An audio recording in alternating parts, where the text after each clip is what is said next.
लिखिए case 2।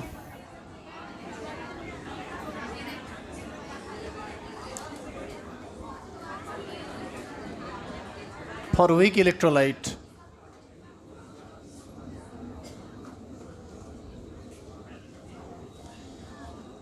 Week electrolyte partially ionize होता है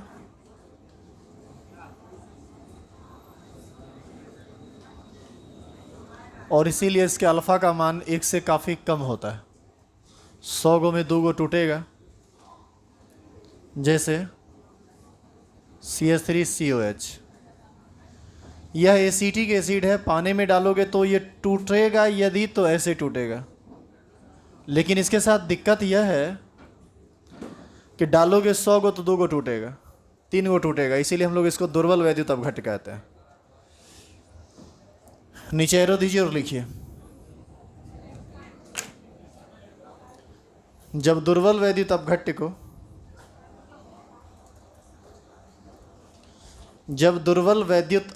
को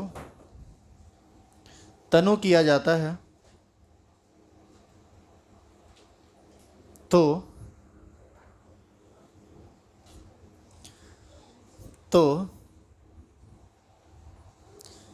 जब दुर्बल वैद्युत अपघट्ट को तनु किया जाता है तो उसके आयनीकरण की मात्रा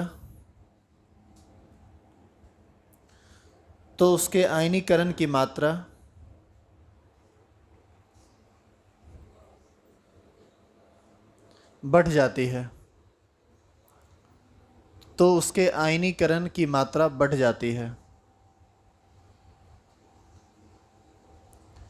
जिसके कारण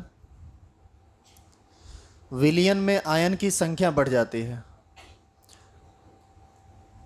जिसके कारण विलयन में आयन की संख्या बढ़ जाती है।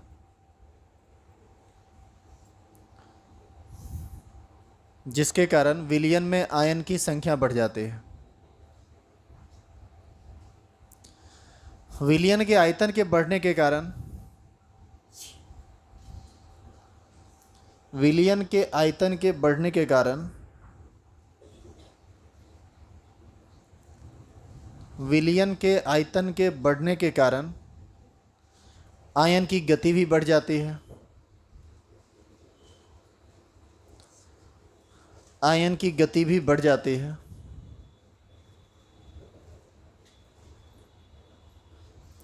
अतः विलयन की चालकता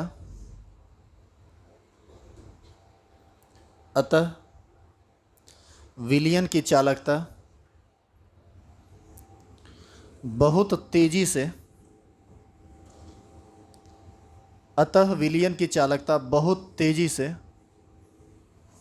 बढ़ जाती है।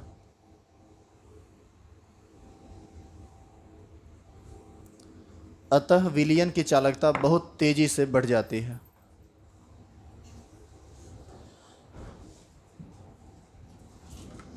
ग्राफ खींचेंगे।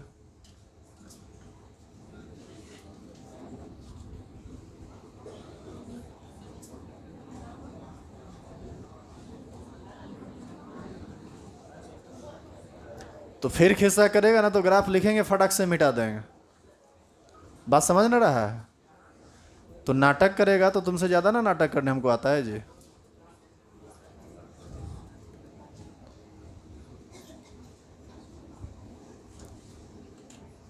हम एक ग्राफ खींच रहे हैं दुर्बल वैद्युत अपघट्ट के लिए। एक बर्तन लिया गया है जिसमें CH3COOH लिया गया है। यह एक दुर्बल वैद्युत अपघट्ट होता है, पानी में टूटता बेहद कम है यह।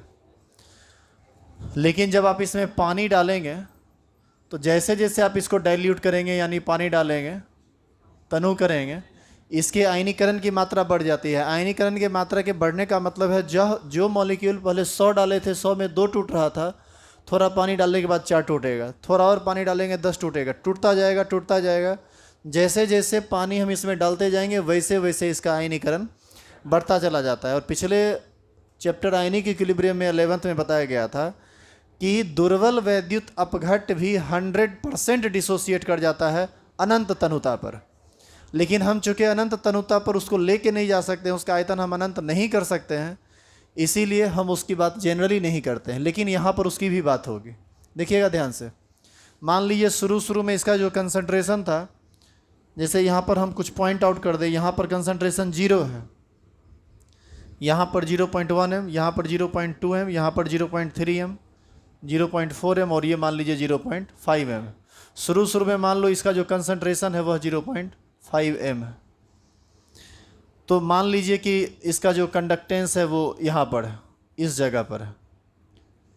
देखो हम कंडक्टेंस को बेहद नीचे क्यों लिए, तुमको ये समझ में आ रहा है? जब हम NaCl लिए थे तो ये पॉइंट थोड़ा ऊपर से न लिया गया था, लेकिन ये एकदम सटा हुआ है, इसलिए क्योंकि इसकी जो चालकता होती है ना बहुत ही ज़्यादा कम होती है। दुर्बल वैद्युत अपघट्ट वाले विलयन की चालकता बेहद कम होती है। क्यों कम होती है?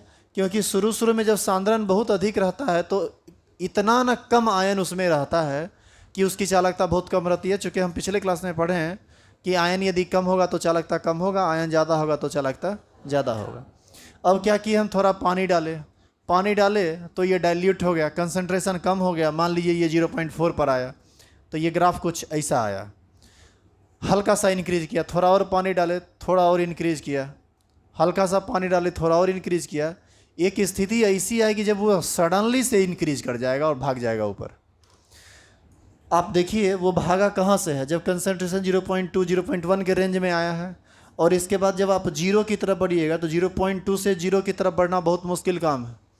0.2 से 0 कंसंट्रेशन करने के लिए आपको इनफाइनाइट डाइल्यूशन तक करना पड़ेगा, जो कि आपके बस का बात नहीं है। अब आप देखिए कि पिछला ग्राफ और इस ग्राफ में कुछ अंतर आ गया। क्या अंतर आ गया?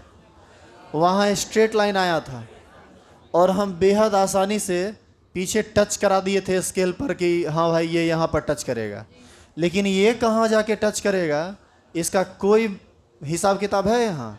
जैसे ही कर्व लाइन आएगा हमको ये पता बिल्कुल नहीं चल पाएगा कि इसका चालकता अब ये शून्य सांद्रण पर क्या होगा। तो ऐसी स्थिति में प्रबल वैद्युत अपघट्ट वाले विलयन की चालकता शून्य सांद्रण पर या अनंत तनुता पर ग्राफ के बहिर्वेशन से संभव हो गया था, लेकिन वह चीज़ यहाँ पर संभव नहीं है। इसका ये मतलब हुआ कि अनंत तनुता पर हम दुर्बल वैद्युत अपघट्ट का तनुता नहीं निकाल सकते हैं, लैब में तो कर ही नहीं सकते हैं, चूँकि हम अनंत तक उसको तनु नहीं कर पाएंगे, और ये थ्योरी से भी ये संभव नहीं है। थ्योरी से ये तब संभव हो जाता जब ये स्ट्रेट लाइन रहता और पीछे हम बहिर्वेशन करते और टच कर जाता, लेकिन ऐसा काम तो यहाँ पर हो नहीं पाएगा। तो ऐसी स्थिति में क्या होता है कि दुर्बल वैद्युत अपघट्ट वाले विलयन की चालकता हम लोग कैलकुलेट नहीं कर सकते हैं, ना ही लैब में यानी प्रयोगशाला में भी आप ये काम नहीं कर सकते हैं, क्योंकि आप आयतन को अनंत नहीं कर पाएंगे, और संयोग से ये ग्राफ पर भी ऐसा पॉसिबल नहीं हो पाता है। तो इसका मतलब फाइनली रिजल्ट यही ना निकला कि हम दुर्बल वैद्युत अपघट्ट की चालकता को कतई ज्ञात नहीं कर सकते हैं। कहाँ पर? अनंत तनुता पर या शून्य सांद्रण पर। लेकिन जो काम नहीं कर सकते हैं वहीं पर साइंटिस्ट लोगों का दिमाग काम करना शुरू करता है।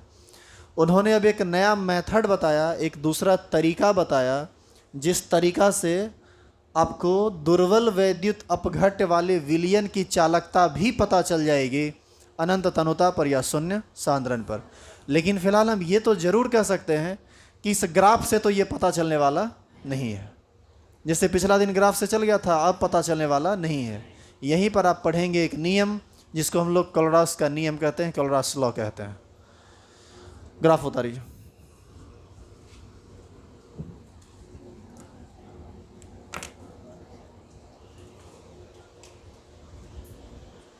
और ध्यान रहे ये एकदम नीचे से सटता हुआ आएगा, यहाँ पर रैपिडली इंक्रीज करेगा और ऊपर जाके ये पैरेलल लगभग हो जाता है। पैरेलल होने का जस्ट मतलब है कि वो अब कहाँ टच करेगा इसका कोई अंदाज़ा नहीं है और हमें उसकी कोई जानकारी नहीं है।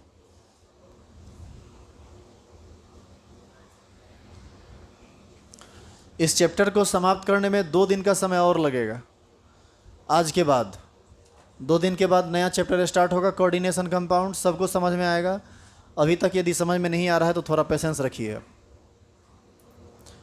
और ये सब समझ में आएगा भी नहीं, चूँकि ये सब बहुत हल्का बात कहीं से नहीं है। पीछे का कंसेप्ट एकदम क्लियर नहीं होगा तो बहुत ज़्यादा दिक्कत होगा आपको यहाँ।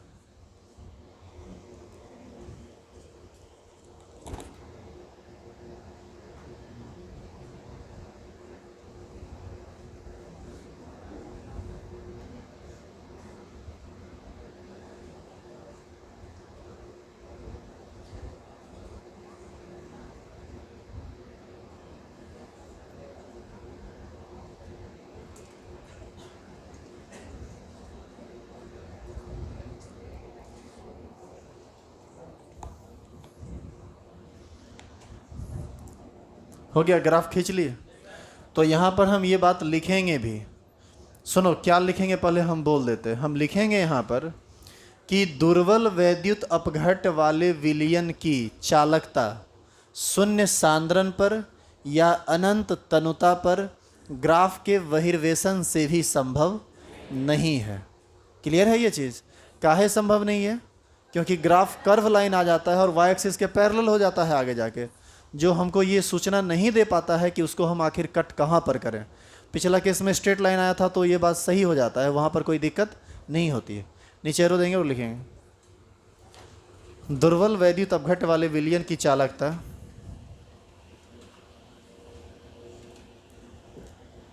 दुर्बल वैद्युत अपघट्य वाले विलयन की चालकता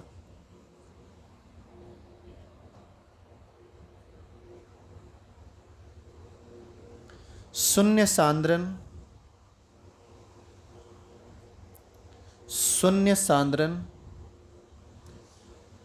या अनंत तनुता शून्य सांद्रण या अनंत तनुता पर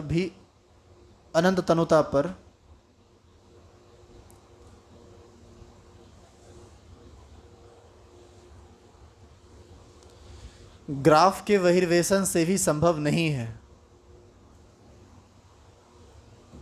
ग्राफ के बहिर्वेशन से भी संभव नहीं है।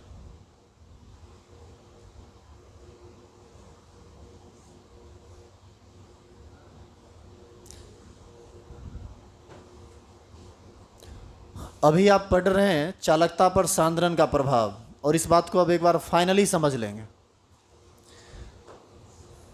स्ट्रॉन्ग इलेक्ट्रोलाइट के केस में जब हम लोग विलयन को तनु करते हैं यानी सांद्रण को कम करते हैं तो चालकता बिल्कुल धीरे धीरे बढ़ती है। प्रबल वैद्युत अपघट्ट के केस में जब हम तनु करते हैं तो चालकता बहुत तेज़ी से बढ़ जाती है। रीजन यह था कि यहाँ पर आयन की संख्या भी बढ़ती है और आयन का वेग भी बढ़ता है, और वहाँ पर प्रबल वैद्युत अपघट्ट के केस में आयन की संख्या पर कोई फर्क नहीं पड़ता है, सिर्फ आयन का वेग बढ़ता है।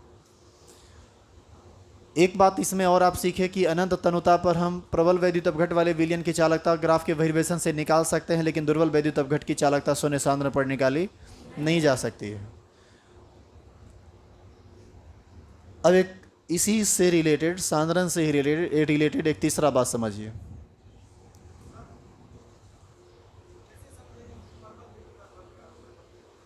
कैसे समझेंगे कि वह जो दिया गया वैद्युत अपघट्ट है वो प्रबल है या दुर्बल है? क्लास आप छोड़े हैं शायद, इसीलिए आपको परेशानी हो रही। जितना भी ऑर्गेनिक एसिड है, जितना भी ऑर्गेनिक कंपाउंड है जो आयोनाइज होता है वह सब दुर्बल है, और जितना भी ऑर्गेनिक एसिड है, साल्ट है, बेस है, वो सब स्ट्रॉन्ग इलेक्ट्रोलाइट, जैसे NaOH, HCl, H2SO4, KNO3, CaCO3, these all are strong electrolytes. CH3COH, HCOOH, C6H5COH जिसको आप बेंजोइक एसिड कहते हैं, these all are organic compounds and it is weak electrolytes. समझे? और उसका फिर कंसेप्ट भी है कि आखिर वो ऑर्गेनिक एसिड है तो क्यों वीक है।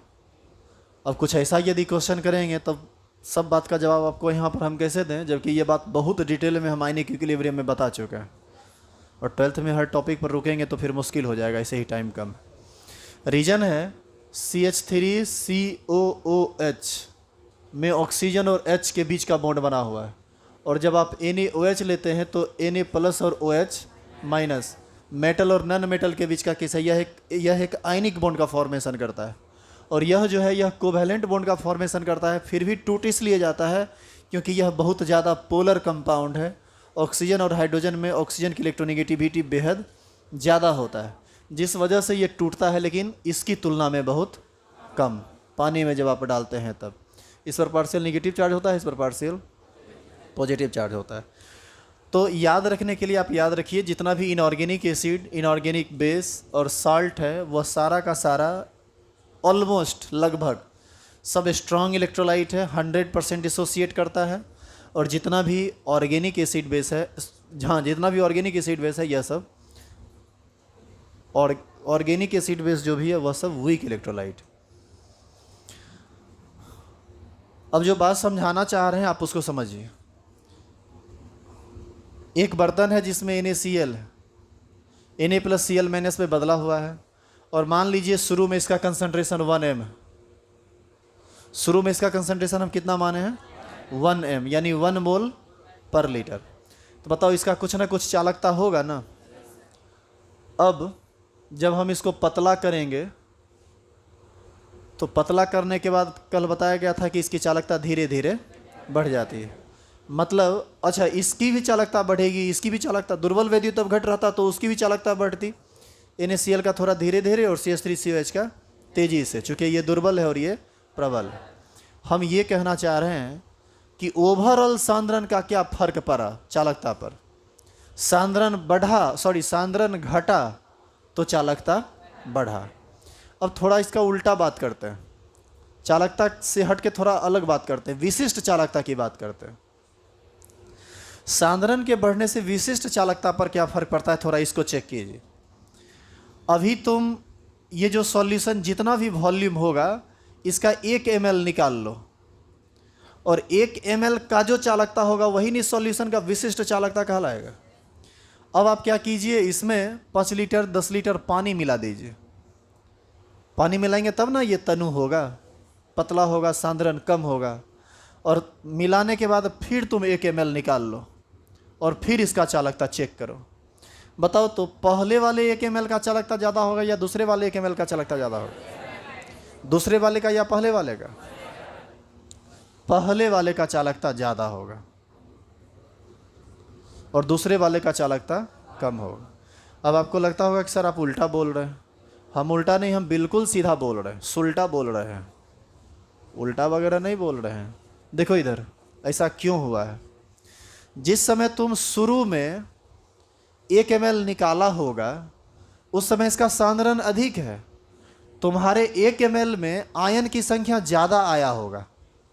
और जब तुम इसमें 10 लीटर पानी डाल के इसको तनु कर दिया, अब 1 ml निकाला, तो उस 1 ml में आयन की संख्या बहुत ज़्यादा कम गई होगी। बताइए ये संभव है कि नहीं? ये जो हम बोल रहे हैं इसको आप प्रैक्टिकली समझ पा रहे हैं? लेकिन यदि संपूर्ण विलयन की तुम बात करो तो अंदर में तब फिर आयन की संख्या में किसी तरह का कोई परिवर्तन नहीं हुआ है। तो हम जो चालकता निकाल रहे थे वह तो संपूर्ण विलयन के लिए निकाल रहे थे, हम 1 ml के लिए नहीं ना निकाल रहे थे, क्योंकि 1 ml का तो चालकता विशिष्ट चालकता कहलाता है। तो ऐसी स्थिति में 1 ml में आयन बहुत ज़्यादा है तो 1 ml का चालकता बहुत ज़्यादा होगा। और बाद में जब हम 1 ml निकाले, जिस समय हम इसको डाइल्यूट करके निकाले, तो यहाँ पर आयन की संख्या बेहद कम हो गई है और इस वजह से इसकी चालकता बहुत कम हो जाएगा। तो ऐसी स्थिति में 1 ml का चालकता ही विशिष्ट चालकता कहलाता है। तो हम कहेंगे पहले वाले केस में विशिष्ट चालकता ज़्यादा है और दूसरे वाले केस में कम है। इसका सीधा मतलब है कि सांद्रण के घटने से चालकता का मान तो बढ़ता है लेकिन विशिष्ट चालकता का मान घट जाता है। आई बात समझ में? यही बात आपको लिखना है। ये एक बेहद कंसेप्चुअल बात है, समझने वाला बात है। और ऑब्जेक्टिव में पूछ देता है नो, तुम लोग सांद्रण तो पढ़ लिया, सांद्रण का प्रभाव पूछ देगा कि सांद्रण बढ़ने से चालकता क्या होता है, बढ़ता है, घटता है, कोई प्रभाव नहीं पड़ता है। जो बोलना है बोल दीजिए। इसी में बोल देगा कि सांद्रण के घटने से विशिष्ट चालकता क्या होता है, विशिष्ट चालकता घटता है, बढ़ता नहीं है। ये बात समझे कि नहीं? अभी जो हम समझाए, नहीं भी समझे तो दोबारा थोड़े समझाने वाले हैं, लिखिए, अब रट जाइएगा। मास्क लगा के नहीं आएगा तो ऐसे ही समझ में नहीं आएगा। लिखो। वैसे देखो, जो बात अभी तुमको बताया गया है ना, वो बहुत ज़्यादा भारी बात नहीं है। यदि तुम गौर से समझो तो तुमको बात समझ में आएगा। हम 1 मिनट के लिए फिर रिमाइंड करते हैं बात को, जिनको समझ में नहीं आया है थोड़ा गौर कीजिएगा आप हमारी बातों पर। मान लीजिए कि शुरू में हम एक विलयन तैयार किए जिसका आयतन 1 लीटर है और इसमें आयन की कुल संख्या 1 करोड़ है। अब इसका चालकता जो निकालेंगे वो तो चालकता हुआ। इसका यदि विशिष्ट चालकता निकालना होगा तो हम क्या करेंगे, इसका 1 ml निकालेंगे और 1 ml का जो चालकता होगा वही इस सॉल्यूशन का क्या कहलाएगा, विशिष्ट चालकता। तो मान लो विशिष्ट चालकता जो भी आया 2, 3, 4 समथिंग कुछ भी आ गया। अब हम सिचुएशन को चेंज कर रहे हैं। अब हम इसमें 10 लीटर पानी मिला के इसको डाइल्यूट कर रहे हैं। तो अब ये 11 लीटर न हो गया होगा। हम पानी मिलाए हैं, हम अंदर में NaCl नहीं मिलाए हैं। पहले NaCl कुल मिला के 1 करोड़ था ना, तो पानी मिलाने के बाद भी अब भी 1 करोड़ ही होगा। लेकिन अब NaCl पूरे बर्तन में न फैल गया होगा। अब फिर से इसका 1 ml निकाल लीजिए। अब जो 1 ml में आप निकाले, क्या इसमें जो आयन का संख्या आया था, क्या वही आयन का संख्या इसमें आएगा? आपको नहीं लगता कि लगभग 10 गुना आयन कम आएगा इसमें, क्योंकि 10 गुना आयतन ज़्यादा बढ़ गया है। वैसी स्थिति में इसमें आयन की संख्या बहुत ही कम हो जाती है, और मेनली डिपेंड करता है आयन की संख्या पर ही चालकता। तो आयन की संख्या बहुत कम जाएगी तो चालकता कम जाएगा, आयन का संख्या कमेगा तो चालकता कमेगा। तो वैसी स्थिति में 1 ml का जो चालकता हुआ वो विशिष्ट चालकता, ये 1 ml का जो चालकता हुआ वो विशिष्ट चालकता। ये उस समय की विशिष्ट चालकता जब हम सिंपल नॉर्म सॉल्यूशन बनाए थे, और यह उस समय का विशिष्ट चालकता जब हम इसको डाइल्यूट कर दिए। डाइल्यूट करने के बाद कम और डाइल्यूट करने से पहले ज़्यादा। इसका मतलब पहले विशिष्ट चालकता ज़्यादा था और बाद में विशिष्ट चालकता कम। अब चुपचाप लिख लो एरो देके, पूछना भी मत कुछ, उठा के पटक देंगे नीचे उतर के। लिखो एरो देके, लिखेंगे सांद्रण के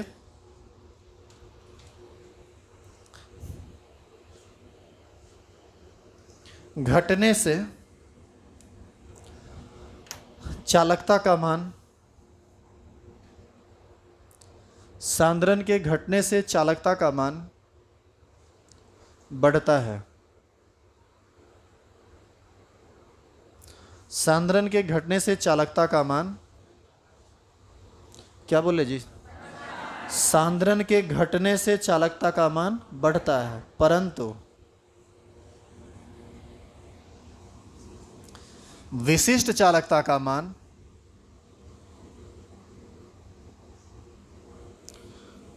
विशिष्ट चालकता का मान बढ़ता है। विशिष्ट चालकता का मान घटता है, घटता है। चालकता का मान बढ़ता है परंतु विशिष्ट चालकता का मान घटता है।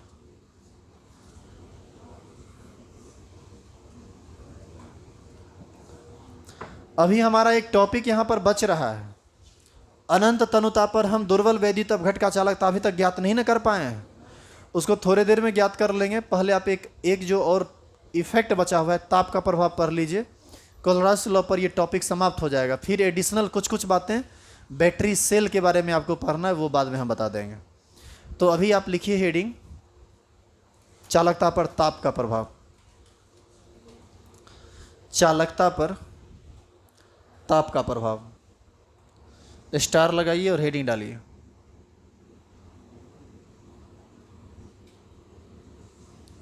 चालकता पर ताप का प्रभाव। एक्चुअल में ना कोलोराइडस लॉ यहीं पर समझाना ज़्यादा बेहतर था। अभी जो हम हेडिंग डाले हैं ये ना डालकर यदि कोलोराइडस लॉ ही पढ़ लेते तो ज़्यादा बेहतर होता। लेकिन क्या है ना कि अभी विशिष्ट चालकता पर कुछ कंसेप्चुअल बात बताए हैं ना, वही कंसेप्ट फिर यहाँ पर रिपीट करेगा। हो सकता है बाद में तुम्हारे दिमाग से स्लिप कर जाए, इसलिए पहले ताप का प्रभाव पढ़ लो, कोलोराइडस लॉ पर हम बाद में आ जाएंगे। लिखेंगे चालकता पर ताप का प्रभाव। लिखो नीचे मेरो देख, लिखोगे क्या? ये बात तुम अपने से समझो। एक बर्तन है, इसमें हम पानी भरे, NaCl डाल दिए। एक बर्तन है जिसमें पानी लिए और CH3COH डाल दिए। सुनना ध्यान से, ये टूट गया होगा Na+Cl- में पूर्ण रूप से, और ये आंशिक रूप से। ये दुर्बल है, ये प्रबल है। हम अब पानी उनी नहीं मिला रहे हैं, हम अब इसको तनु नहीं कर रहे हैं, हम इसको अब गर्म करेंगे। क्योंकि हमको ताप का प्रभाव पड़ना है ना, तो जब हम गर्म करेंगे तो जैसे ही गर्म करना शुरू करेंगे विलियन के अंदर खलबली मचेगा। खलबली मचने का मतलब ये तो ठेठ लैंग्वेज हो गया। जितने भी पार्टिकल हैं उसकी काइनेटिक एनर्जी बढ़ जाएगी, वह तेज़ी से गति करने लगेगा। जो चीज़ पहले स्लोली चल रहा था वही थोड़ा तेज हो जाएगा। आयन की संख्या पर तो कोई फर्क पड़ने वाला इस केस में नहीं है। यानी हम कह सकते हैं कि प्रबल वैद्युत अपघट वाले विलियन को जब गर्म किया जाता है तो आयन की संख्या पर कोई फर्क नहीं पड़ता है, परंतु आयन की गति बढ़ जाती है, और आयन की गति के बढ़ने के कारण चालकता बढ़ जाती है। समझ में आई बात? दूसरी बात सुनो, दुर्बल वैद्युत अपघट्ट में जब दुर्बल वैद्युत अपघट्ट वाले विलयन को जब गर्म किया जाता है तो गर्म करने से इसमें आयन की संख्या भी बढ़ जाएगी। पता है क्यों? क्योंकि ये दुर्बल वैद्युत अपघट्ट है, टूटा जो नहीं था वो अब डिसोसिएट होने लगेगा, टूटने लगेगा और इसमें आयन की संख्या बढ़ने लगेगी। तो आयन की संख्या भी बढ़ेगी, आयन का गति भी बढ़ेगा, तो चालकता तेजी से बढ़ेगा। बात समझ में आ रही है? दूसरा बात, विलयन को जब आप गर्म करेंगे तो विलयन की श्यानता घट जाती है। विलयन की श्यानता, द्रव में दो लेयर के बीच का फ्रिक्शन ही ना श्यानता कहलाता है। श्यानता जितना कम होगा, जैसे तुमको हम एक एक्सपेरिमेंटल बात बताते हैं, श्यानता को घटते हुए तुमने देखा है। आप कढ़ाई में सरसों तेल शुरू में डाल दीजिए, वो आपको लगेगा हाईली कंसंट्रेटेड है, थोड़ा ज़्यादा गाढ़ा लगता है वो, और आप उसको गर्म कर दीजिए, आप उसको खौला दीजिए, उसके बाद आप देखिए तो उसके बाद आपको लगेगा कि वो पतला हो गया।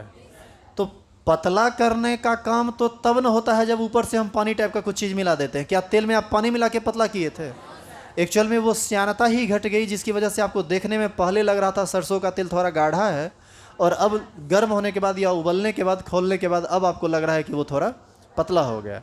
बस वही बात है, यहाँ भी श्यानता घट जाएगा। श्यानता जैसे ही घटेगा तो वैसी स्थिति में आयन की गति और तेज हो जाएगी। तो यहाँ पर दो बात काम करने लगता है। अब हम फाइनली बोल रहे हैं, जो लिखाएंगे हम बोलेंगे, जब प्रबल वैद्युत अपघट्ट वाले विलयन को गर्म किया जाता है तो विलयन की श्यानता घट जाती है और आयन का वेग बहुत ज़्यादा बढ़ जाता है। इस विलयन में आयन की संख्या में कोई परिवर्तन नहीं होता है, फिर भी आयन की गति के बढ़ने के कारण, विलयन की श्यानता घटने के कारण इसकी चालकता बढ़ जाती है। दुर्बल वैद्युत अपघट्ट को जब गर्म किया जाता है तो इसके आयनीकरण की मात्रा भी बढ़ जाती है, आयन की गति भी बढ़ जाती है, क्योंकि विलयन की श्यानता घट जाती है और ऐसे विलयन की चालकता बहुत तेजी से बढ़ जाती है। आई बात समझ में? और इसका लास्ट पॉइंट, इसका विशिष्ट चालकता क्या होगा? गर्म करने से विशिष्ट चालकता क्या होगा? बढ़ेगा या घटेगा? विशिष्ट चालकता भी बढ़ेगा। देखो कैसे, उस समय तुम 1 ml लिया और पानी मिलाने के बाद 1 ml लिया, लेकिन इस बार तो पानी मिला नहीं रहे हो तुम। गर्म करने से पहले 1 ml लोगे और गर्म करने के बाद 1 ml लोगे। दोनों स्थिति में आयन की संख्या ऑलमोस्ट बराबर आएगा, यानी आयन की संख्या में कोई फर्क पड़ने वाला नहीं है। अब इस 1 ml में जो आयन उपस्थित है उस पर विचार कीजिए। पहले जब कम गर्म था तो श्यानता अधिक होगी, विलयन में आयन का गति कम होगा तो चालकता कम होगी, और गर्म होने के बाद जब आप 1 ml लिए हैं उसमें आयन छटपटा रहा होगा, उसमें सोडियम आयन या और क्लोरीन आयन का जो गति होगा वह कुछ ज़्यादा होगा। इस वजह से उसकी जो चालकता होगी अधिक होगी, और 1 ml के चालकता को ही ना हम लोग विशिष्ट चालकता कहते हैं। ओवरऑल ये समझ में आया कि इसका और इसका दोनों का, चाहे किसी भी प्रकार का वैद्युत अपघट्ट हो, विशिष्ट चालकता का मान ताप बढ़ने से हमेशा बढ़ता है। समझे? अब कुछ बोलना नहीं है, अब चुपचाप लिखिए। फिजिकल और केमिस्ट्री है ना, एक एक लाइन में ना 55 पेज का कंसेप्ट रहता है, और यदि इसको उड़ा के तुमको पढ़ा दिया जाए या सिर्फ लिखा के छोड़ दिया जाए ना तो माथा पटकते रह जाएगा, बेंच पर समझ में नहीं आएगा। और प्रायः बेगूसराय में लिखाने का ही काम ज़्यादा होता है, समझाने का काम बहुत कम। चुके इतना कौन पागल है जो काहे बोलेगा, तो खिस्सा करेगा और हम माइक लगा के अनाउंस करते रहें, तुमको समझना चाहिए, मास्क लगाना चाहिए। तो बानर है ना, समझेगा कैसे? लिखो नीचे रो, देखिए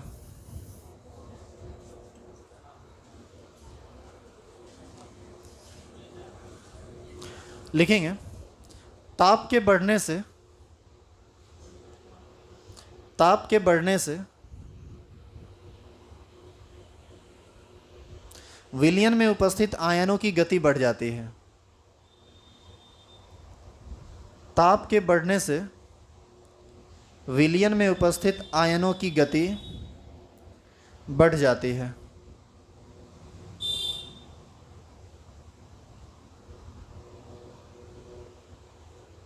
क्योंकि श्यानता घट जाता है। इसी को इंग्लिश में हम लोग विस्कोसिटी कहते हैं। ये सब फिजिक्स का टर्म है, वहाँ पर जाके पूछने की ज़रूरत नहीं है कि विस्कोसिटी क्या होता है। विस्कोसिटी हम आपको समझा दिए, विस्कोसिटी क्या किसको कहते हैं। किसी भी लिक्विड में, लिक्विड जो होता है लेयर बाय लेयर बनता है ना। अरे जैसे एक गिलास पानी है तो लेयर बाय लेयर ही ना भरा होगा, हर लेयर के बीच का फ्रिक्शन ही क्या कहलाता है, विस्कोसिटी। फ्रिक्शन जितना ज़्यादा होगा, लेयर पर लेयर छहलेगा नहीं, तो वहाँ पर आयन स्लिप नहीं करेगा एक्चुअली, तो वहाँ पर आयन जो है उसका मूवमेंट बहुत ज़्यादा नहीं होगा। श्यानता, विलयन की श्यानता घट जाती है।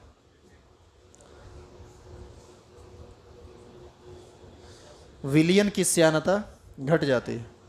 उस प्लग को थोड़ा जाओ तो वहाँ लेफ्ट साइड वाले प्लग को थोड़ा अंदर कीजिए तो, हाँ उसी को।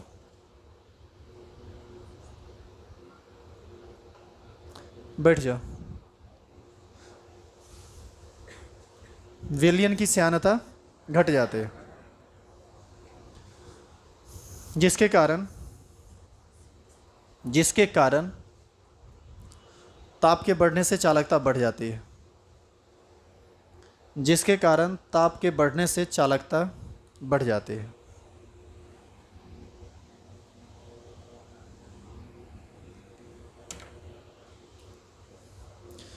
नीचे एरो देंगे और लिखेंगे, नीचे एरो दीजिए और लिखिए, प्रबल वैद्युत अपघट्ट वाले विलयन के ताप को बढ़ाने पर, प्रबल वैद्युत अपघट्ट वाले विलयन के ताप को बढ़ाने पर आयनों की संख्या में कोई परिवर्तन नहीं होता है। प्रबल वैद्युत अपघट्ट वाले विलयन के ताप को बढ़ाने पर आयनों की संख्या में कोई परिवर्तन नहीं होता है, परंतु दुर्बल वैद्युत अपघट्य, परंतु दुर्बल वैद्युत अपघट्य वाले विलयन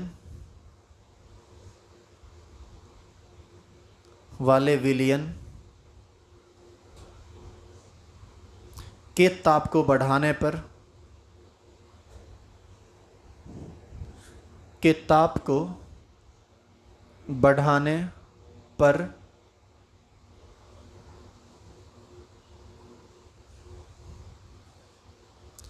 उसके आयनीकरण की मात्रा,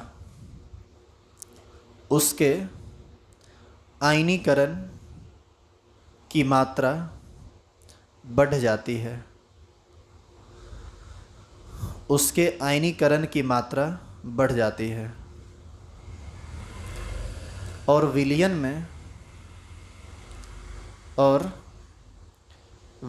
में आयनों की कुल संख्या, और विलयन में आयनों की कुल संख्या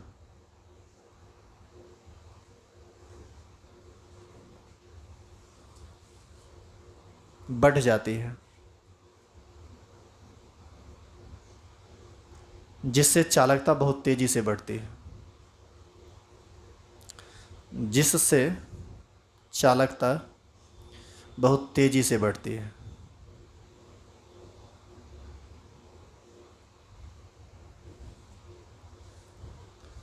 तुम लोग को हम कल भी बोले थे, आज भी बोल रहे हैं कि फिजिक्स में जब तुम पढ़ते हो कंडक्टिंग वायर की चालकता, तो वहाँ पर ताप के बढ़ने से प्रतिरोध बढ़ जाता है और प्रतिरोध के बढ़ने से चालकता घट जाती है, ऐसा आप पढ़ते हैं। लेकिन यहाँ पर देख रहे हैं बात उल्टा चल रहा है। आप यहाँ पर जितना ज़्यादा ताप बढ़ाते जाएंगे, इसकी चालकता उतनी ज़्यादा बढ़ती चली जाती है। मतलब यदि आप किसी विलयन में, इसी विलयन में करंट डाल दीजिए और हाथ से, नहीं वैसे पता चलता है, हाथ से छू के देखो, जब जोर का झटका लगेगा तो तुमको अपने एहसास हो जाएगा। पहले ठंडा करके छुओ, हाँ बहुत मज़ा आया, ठीक है। अब क्या करो, इसको उबाल दो पकड़ के, बॉयल कर दीजिए, आप इसको खूब गर्म कर दीजिए। खूब गर्म कीजिएगा, 50 से 60% तक डिसोसिएट कर जाएगा CH3COH। अब एक बार थोड़ा मज़ा लेके देखो तो, दो तरफा मज़ा देगा ये। हाथ में गर्म लगेगा उबलता हुआ सो तो अलग, और जोर का झटका मारेगा सो अलग, क्योंकि कंडक्टेंस अब बहुत ज़्यादा बढ़ गया है। सारा फैन जल्दी ऑफ कीजिए आप सब, जल्दी जल्दी ऑफ कीजिए। चलिए अब हम लास्ट बात इसका करते हैं। अब हम थोड़ा चेक कर लें कि विशिष्ट चालकता पर क्या फर्क पड़ता है। विशिष्ट चालकता बोले थे ना कि बढ़ जाता है, तो सिंपल आप लिख लीजिए, तो पढ़ा समझा चुके ही हैं। लिखेंगे ताप के बढ़ने से चालकता और विशिष्ट चालकता दोनों का मान बढ़ता है।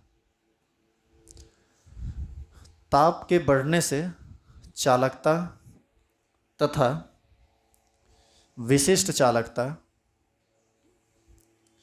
दोनों का मान बढ़ता है।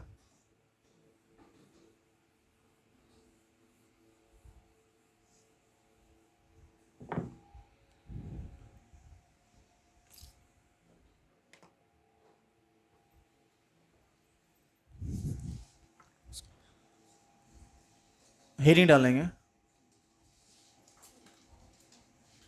कोलराउस का नियम।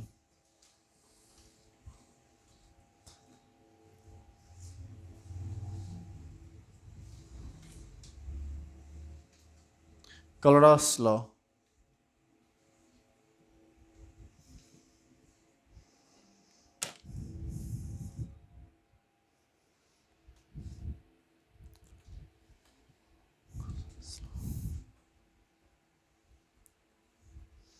सबसे पहले हम ये समझ लें कि कोलराउस लॉ हम लोग पढ़ते क्यों हैं, और ये आप पहले समझ चुके हैं।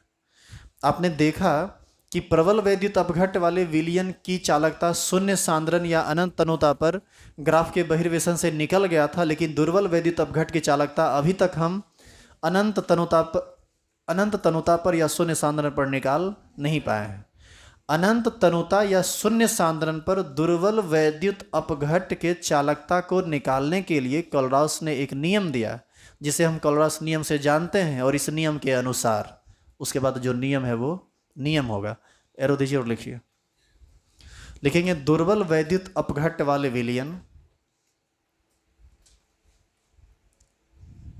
की चालकता, दुर्बल वैद्युत अपघट्ट वाले विलयन की चालकता, दुर्बल वैद्युत अपघट्ट वाले विलयन की चालकता शून्य सांद्रण पर या अनंत तनुता पर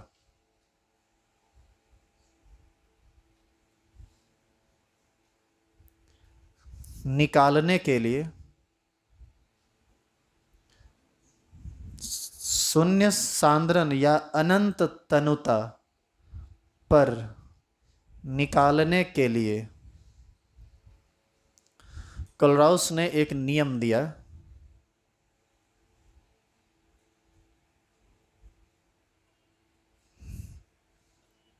कोलराउस ने एक नियम दिया।